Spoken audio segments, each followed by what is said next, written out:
क्या कोई पिता अपनी ही बेटी की जान ले सकता है, वो भी तब जब उड़ना उसी ने सिखाया हो?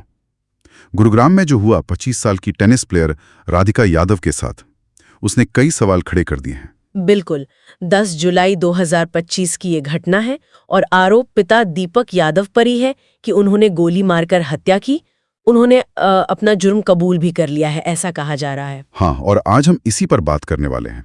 हमारे पास जो जानकारी है वो शुभंकर मिश्रा के YouTube चैनल पर एक वीडियो है, उसके ट्रांसक्रिप्ट्स ली हैं। जी, तो कोशिश यही रहेगी कि समझें कि क्या हुआ, क्यों हुआ और इसके पीछे के जो सामाजिक पहलू हैं वो क्या हैं। सबसे ज्यादा चौंकाने वाली बात तो यही है ना कि पिता ने ही राधिका को टेनिस खेलना सिखाया, महंगा रैकेट दिया, एकेडमी के लिए क्या कहते हैं जमीन तक दी।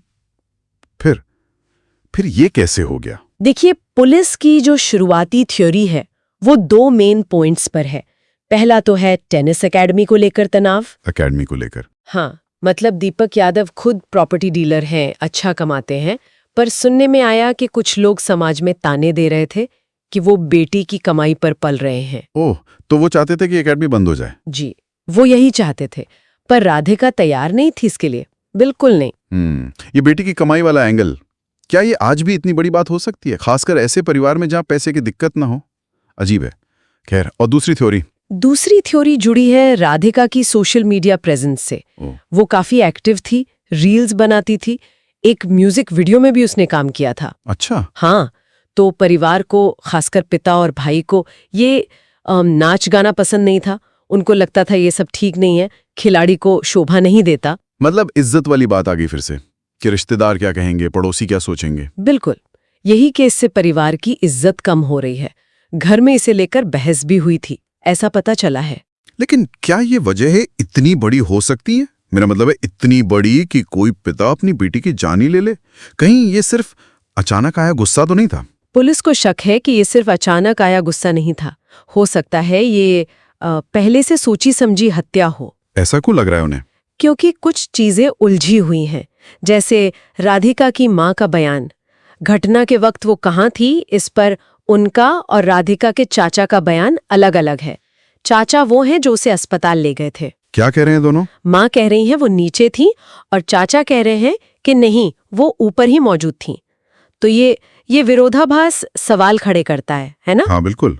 और राधिका का भाई धीरज, उसका भी कुछ पता नहीं है, वो कहाँ है? क्या उसका भी कोई रोल हो सकता है? ये भी एक अनसुलझा सवाल है।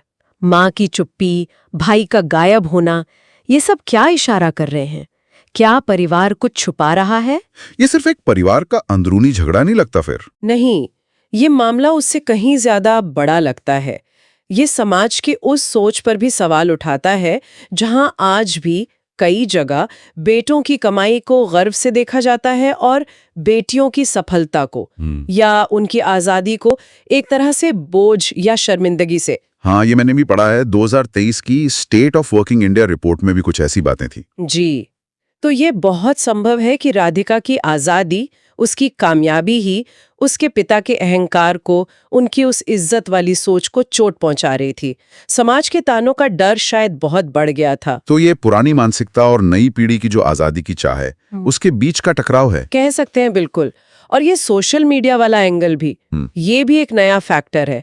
जैसे पहले परिवारों में तनाव की वजह नशा या जुआ होता था, वैसे ही अब ये स्क्रीन में छिपा जहर भी, मतलब रिश्तों के लिए खतरनाक साबित हो रहा है।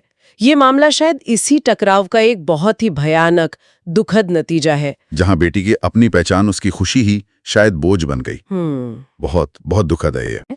जो बेटी की सफलता को अपना नहीं पाती, उसे इज्जत के पिंजरे में रखना चाहती है। ये दिखाती है कि परिवारों में सम्मान, समझ, बराबरी, इनकी कितनी कमी हो सकती है। सवाल तो मन में यही आता है कि आखिर कब हमारा समाज बेटियों की कामयाबी पर गर्व करना सीखेगा, उसे शर्मिंदगी की वजह मानना बंद करेगा। और शायद जब तक हम बेटियों को बोझ की बजाय गौरव नहीं समझेंगे, जब तक परिवारों में बराबरी का, सम्मान का रिश्ता मजबूत नहीं होगा, तब तक शायद ऐसी घटनाएं हमें झकझोरती रहेंगी। इस केस में अभी और भी सच्चाई सामने आनी बाकी है, उसका इंतजार रहेगा, पर सोचने के लिए बहुत कुछ छोड़ गया है। इज्जत का असली मतलब क्या है और हम अपनी बेटियों को कैसा भविष्य दे रहे हैं, ये सोचना होगा।